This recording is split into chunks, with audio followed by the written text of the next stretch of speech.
Yo, what's up, everyone? Today we got an incredibly serious topic to talk about. That being 3D arena fighters.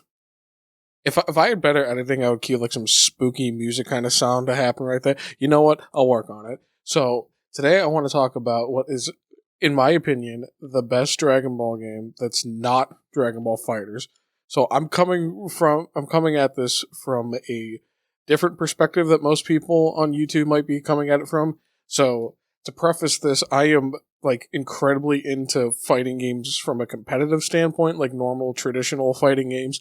I played a lot of like random garbage anime fighters growing up, but as I've gotten older, I've kind of fallen off of that. Like I'll still occasionally play them with like friends and stuff like that, but overall, it's just like on my own, pure garbage. Now, don't leave the video yet because I know there's a lot of people that just casually play fighting games that really do enjoy this kind of stuff, and I am not dogging on you whatsoever. I really don't like when people get all like high and mighty about, oh, I only play real fighting games, and everybody that plays like either whether it's Smash Bros being their scapegoat or it's 3D anime fighters like the Naruto Storm games or whatever, like yo, like if you're just playing a game and you're enjoying it, there's just no need to listen to anybody trying to gatekeep the genre from you. Like if all you want to do is play an arena fighter with your bros and stuff, I don't care. That's amazing. Just play the game and have fun. So while I'm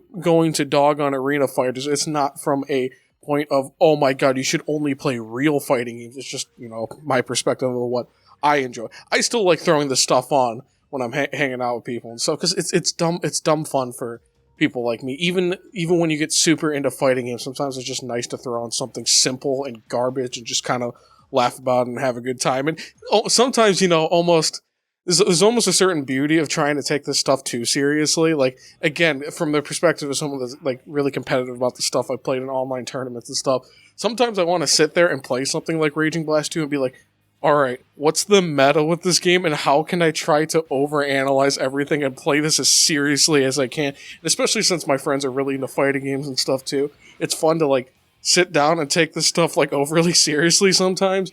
The whole like reason I'm making this video is I was hanging out with my dude the other day and we threw this on just for the heck of it, just to play some of it because we were talking about Dragon Ball. I'm like, you know what? I still kind of really like this game for as dumb as it is. So today we're going to talk about it.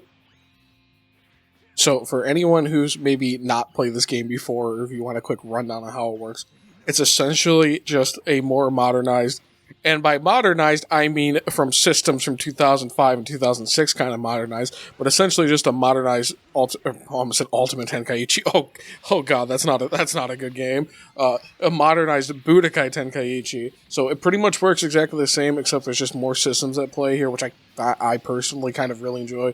So you still got your normal light attacks, you got some of, I think there's supposed to be like heavy attacks on your Y or triangle button, I think, and you obviously can mix and match them like the square, triangle, and then you can adjust everything with the analog stick by like down or up to like change the orientation of what you're doing, and left and right as well to like hit someone to the side and stuff. Like I kind of, it's so weird for me to talk about this nowadays because like again, like everything I think about when it comes to fighting games is from a purely competitive standpoint, and then to sit here and play something like this, it almost like it's a completely different thing, and I can't be throwing normal rules at it just because like I'm like, oh, this is light and heavy and this is how you're gonna chain this together. Doesn't mean this game works like that. It's just how my brain is homogenizing my normal fighting game knowledge going back to something like this, because I did play this game when it came out, but that was like before I got super serious about fighting games. So yeah, you can change orientations of your different combos and stuff like that. You got normal ki blast. I don't think you can charge him in this game. I could have sworn you could in like maybe Budokai Tenkaichi. I think you can in Ultimate Tenkaichi, but what does that even matter?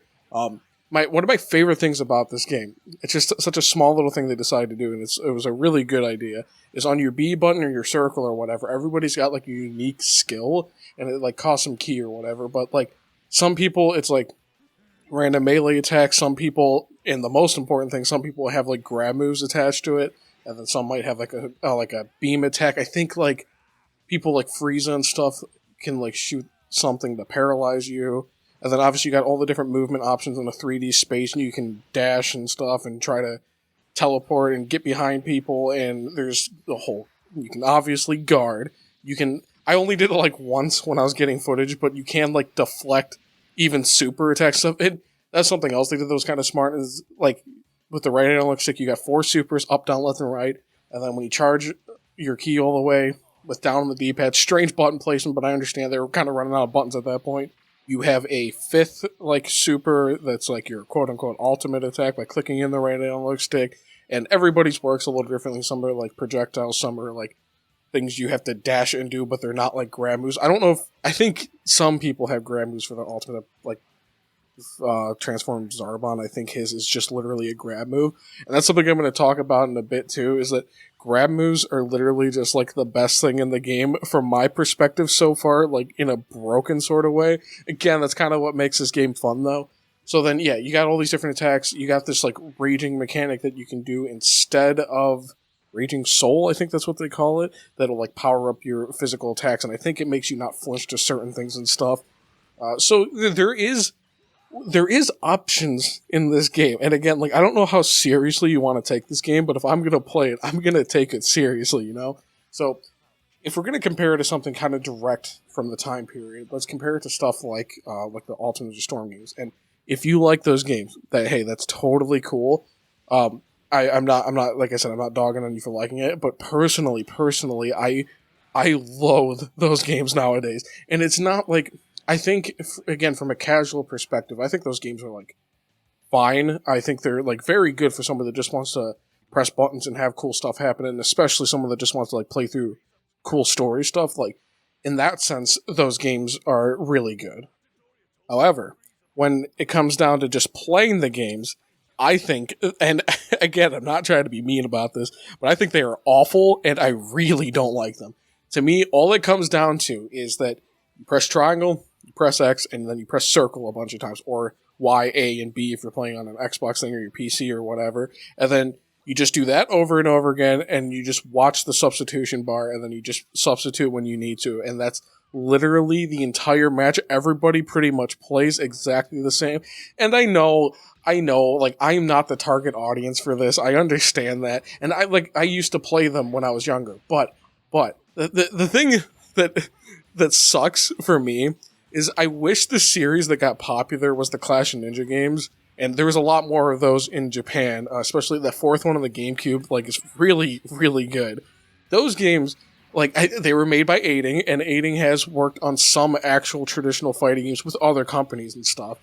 They've had their hands in, like, Tatsunoko vs. Capcom, they've had their hands in DNF Duel, both of things that I like a lot. Now, I don't know how involved they were directly with all of it, but the point being, they were on projects that I really enjoy. I think they were on Marvel vs. Capcom 3 as well. So I wish those were the Naruto games that got the spotlight instead and became more popular, because there is, like, more stuff you can do in those games. Granted, I think if I'm judging it from a casual perspective, I see why it was the Storm games that kind of became more popular, because it's just like there's more freedom of movement in a 3D space, and I think casual people like that a lot more. And I'm not trying to use casual as a derogatory term. Like, straight up, we probably wouldn't have as big of a fighting game scene now if it wasn't for people only interested in casually playing them and picking them up and just screwing around with their friends and stuff. Like, think about how much something like Tekken 7 sold, or even, I believe Street Fighter 5 sold pretty well too.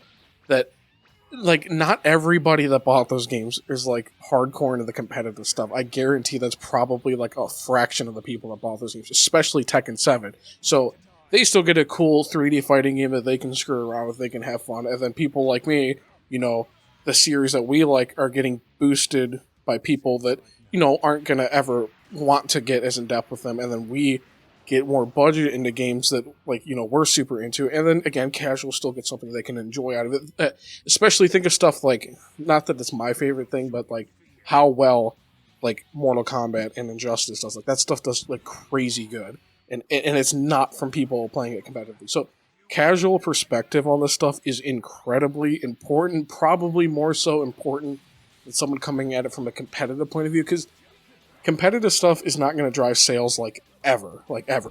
So I may play Old Melty Blood for the next 10 years. That's not going to sell another singular copy And for the most part, casual people aren't going to buy that game ever. That's not what's going to keep the game going, you know what I'm saying? So anyways, to get back on track here.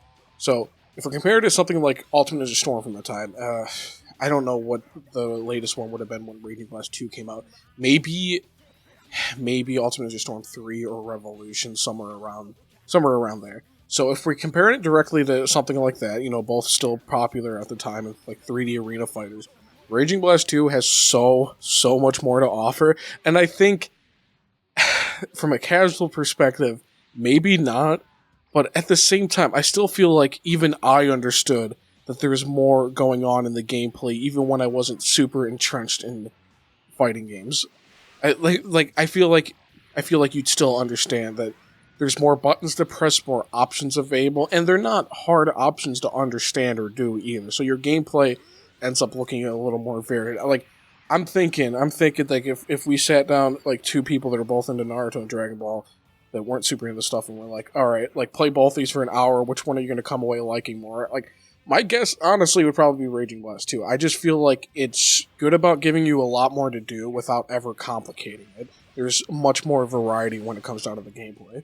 So, yeah, obviously 3D Arena Fighter, you got actually surprisingly a bunch of different options, but it's not so in-depth that, like, you can't play Goku and then you won't understand how to play Bardock or something. Like, everybody's got, like, universal inputs and stuff. It's just a matter of what those buttons are going to do for that character. Now, one thing I want to talk about before I get into, like, single-player stuff and, like, this quote-unquote story mode and stuff is one thing I noticed when I was playing, and I was playing with my dude, and I was playing by myself, getting footage and stuff. To me, it seems like grab moves are horribly unbalanced, and especially now, not normal grab moves, but if you have a grab move on B or circle, they're usually much faster than the normal grabs, and obviously you cannot block the grabs, so those are pretty good. But what's absolutely disgusting, and like again, I noticed this firsthand, you have somebody like Super Saiyan 3 Brawly, which is so dumb, and I love it so much, but again, we'll talk about that in a bit. But normal Brawly too, like gigantic hammer, you know, it's like flicking right on the right analog stick. It is like instant. It is like an instant grab move that does a lot of damage. What on earth were they thinking with that? I don't understand. I don't think you can like deflect it or counter it or anything or like throw escape it. I think because of how instantaneous it is and it working like a super, it's just like you're done. If you just get close, you do it, you're done. So this game I don't feel like is that well balanced, but it doesn't need to be. It just needs to be fun, and that's kind of like the sweet spot when it's like this game's not so egregious that you couldn't win with any character, but it's like when you start having dumb unbalanced stuff, it's something that you can kind of get excited about. Like you're like, you know, you play in matches, you got Super Saiyan 3 Brawling, and he keeps grabbing you. It's like, God, this is so dumb, but like this is so entertaining to just watch unfold because it's so garbage. And you know, sometimes garbage is a lot of fun to deal with, and trying to work around it and just see what you can do with it, and just finding ways you can just break the game like that. Just like constant grab moves, you'll win the match. Don't even worry about it. Now, obviously, if you're aware of what's going on, you could work around it. But if you just keep dashing into somebody and gigantic hammering them, wow, I'm going to keep that in.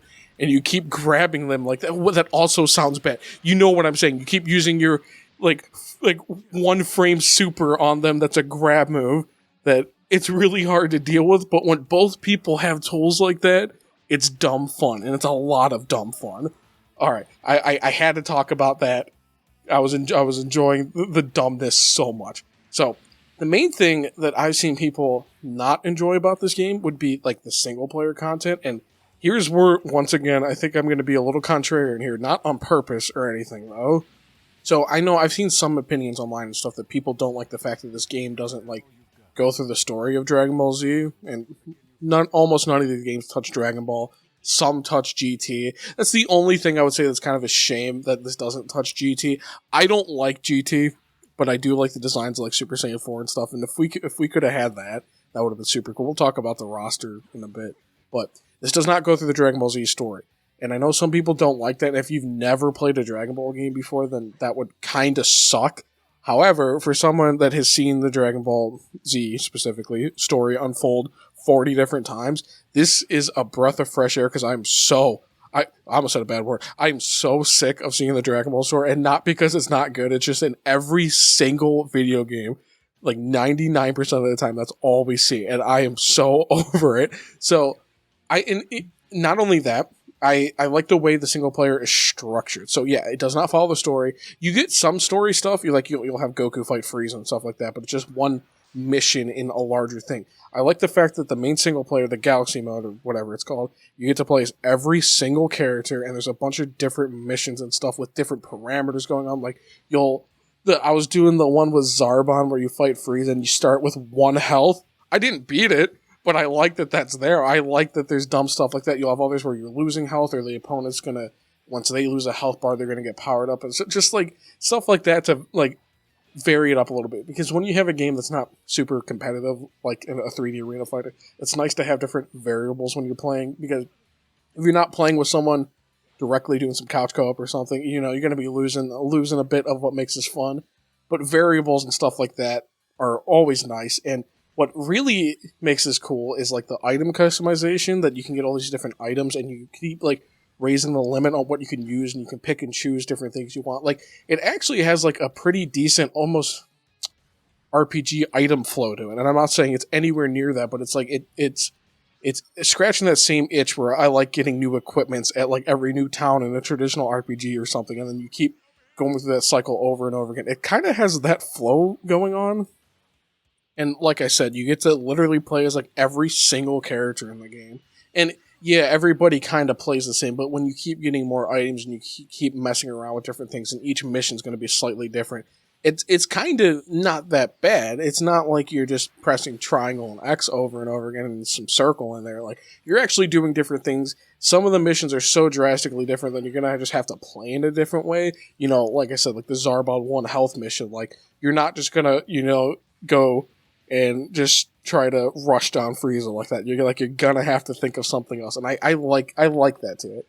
And so this is like my biggest gripe with, well, besides the gameplay, but like my biggest gripe single player wise with like anime arena games or whatever. It's like I want to play the game, and I want to play matches, and there's so much that goes on that's just not playing matches in most of these. And again, I think for normal people, they're gonna like that. Like something like, take like the Naruto Storm games, because that's like probably the most popular arena fighting series. Like your single player stuff, it's retreading Naruto, and it's got all like the town stuff going on, and all the 3D movement, and you collect things and stuff. And like, I don't mean to be this way, but I hate that. I hate that so much. I just want to play the game. I feel like this stuff, I'm not playing the game anymore. And again, I don't feel like that's the normal perspective, because again, casual, you want all this extra cool stuff. I think I wouldn't mind some perspective on that. Again, if you're somebody that casually enjoys fighting games, let me know in the comments like what you think of that kind of stuff, because I'm so out of touch sometimes when it comes to this kind of stuff. I still try to keep my opinion grounded in fighting game stuff, but sometimes I think I'm so far gone that I don't exactly know what the normal people like. So I don't know if that kind of stuff's cool. I personally, like, I really don't like it. Like, if I'm playing a fighting game, doesn't matter what kind of fighting game it is, I want to play matches. That's what I want to do. I want to play the game. Now, I don't care if you're doing silly stuff within it and like the different mission parameters and stuff, but I just want to play the game. So I know some people might not like the fact that there's not like a overarching story going on in Raging Blast 2, but for me, that's what makes this game so good. And especially nowadays, like, I haven't finished it yet, but then we have stuff like Dragon Ball Z Kakarot, Carrot Cake, where it's just Dragon Ball Z again. And I haven't finished the game. I got to the Frieza saga, and I think the game's cool, for what my expectations should be. The game is fine. It's just like, I am so tired of that. That is one thing I will say that I did like about like Xenoverse, especially Xenoverse 2, is that it's just a bunch of like what if nonsense. And I am so much more into that now than just seeing the Dragon Ball Z story play out again. I didn't even play FighterZ story mode. I couldn't give less of a bad word about that. Like, especially when it comes to traditional fighting games. I want to play the fighting game. I do not care about the story, like, at all. And it's weird because I do care about the lore a lot of fighting games. I really do. Like when I was younger, like I loved the Blaze Blue storylines and stuff. I played all the stories. That was like the first thing I ever did with those games.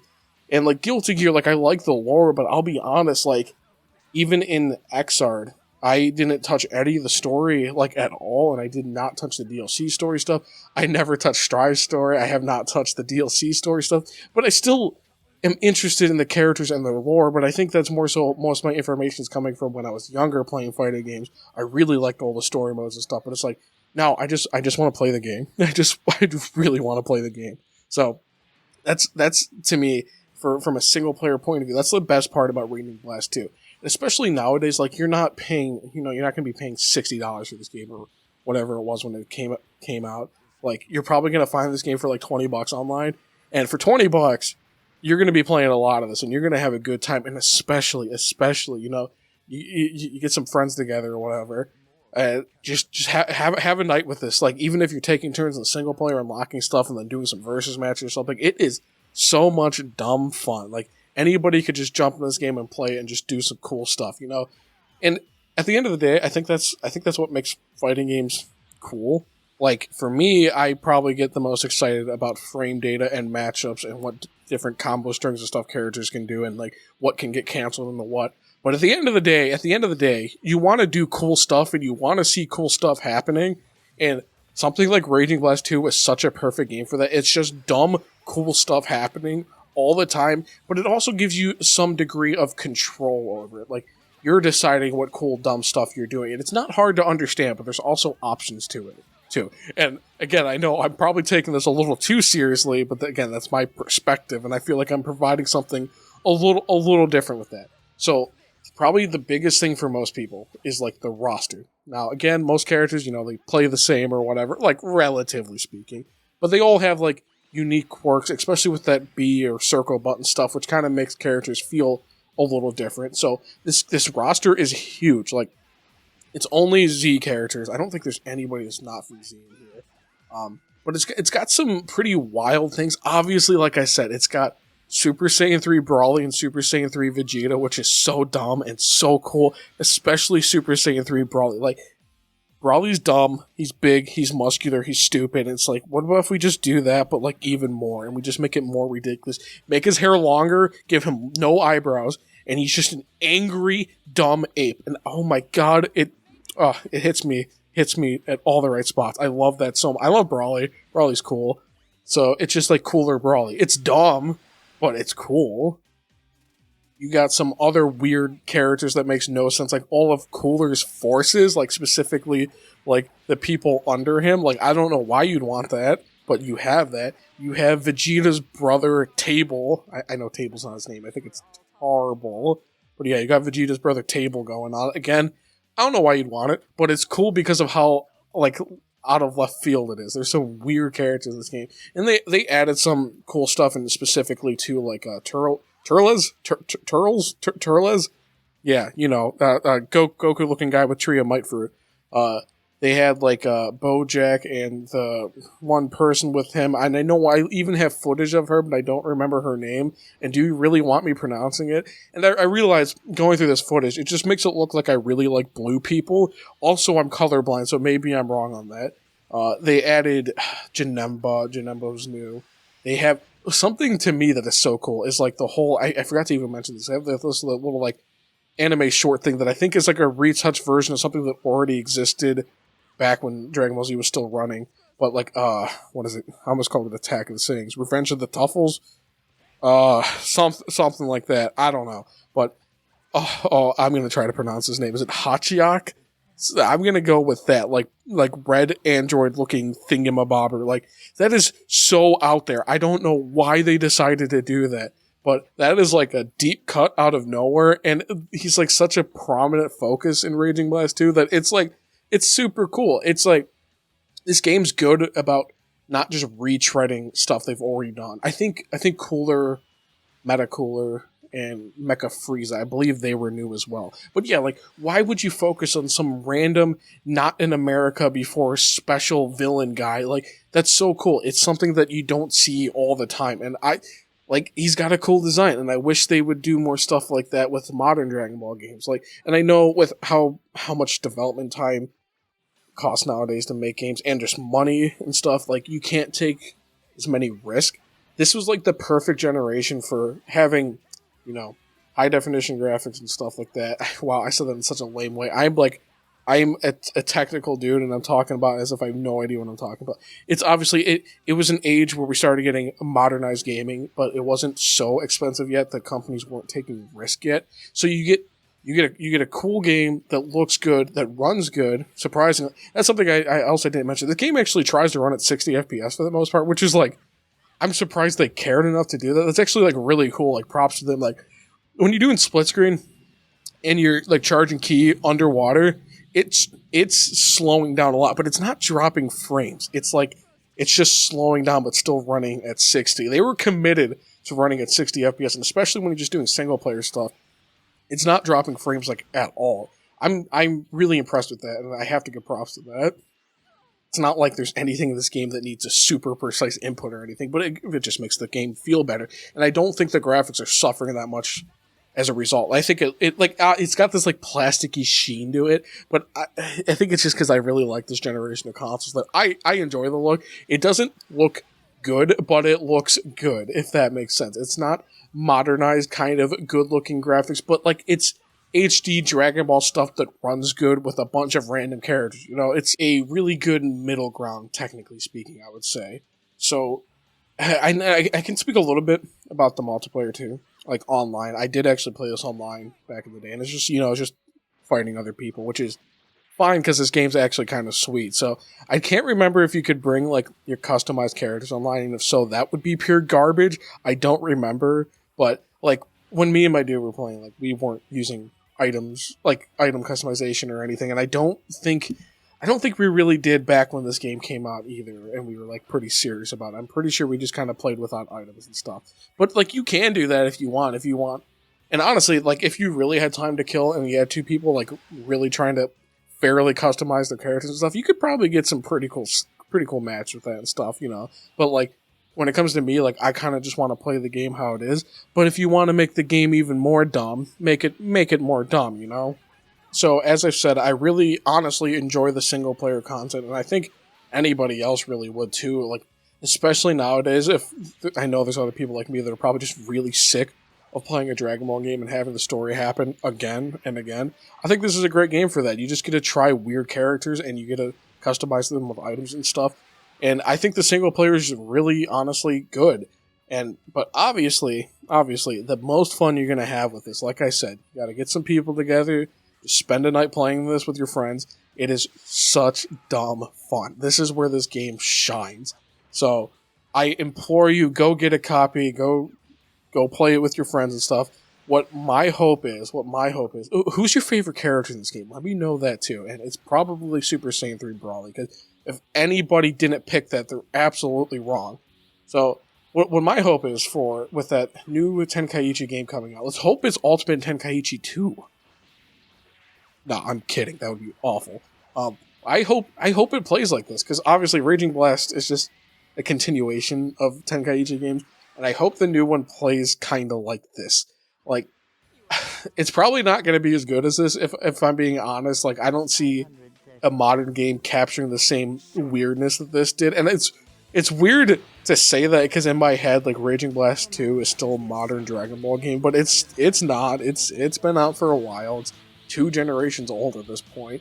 But my hope is dumb characters and the game relatively just plays like this. I'm not expecting a competitive 3D arena fighting game. I don't think that's possible, and that's not what this is going to be. That's not what this should be. We still have Dragon Ball FighterZ. I'm really hoping the new Tenkaichi can just be this, but with like some Dragon Ball Super characters and just more dumb fun. That's the best thing that we could hope for. I really hope we get some strange characters, but I really don't see that happening in this like current landscape of video games. But I don't know. I could be wrong. We'll see what happens. The whole point with this is Raging Blast 2 is probably the most fun Dragon Ball game. It's not Dragon Ball FighterZ, and I really want to talk about it and share that experience with everyone. I'm probably not the only one. I think this game is surprisingly pretty sweet even nowadays. So if you like what you saw, like, comment about, like I said, your favorite character and why it's Super Saiyan 3 Brawly. Like, comment, subscribe. You know, if you enjoy the video, if not, that's fine too. I will see you later.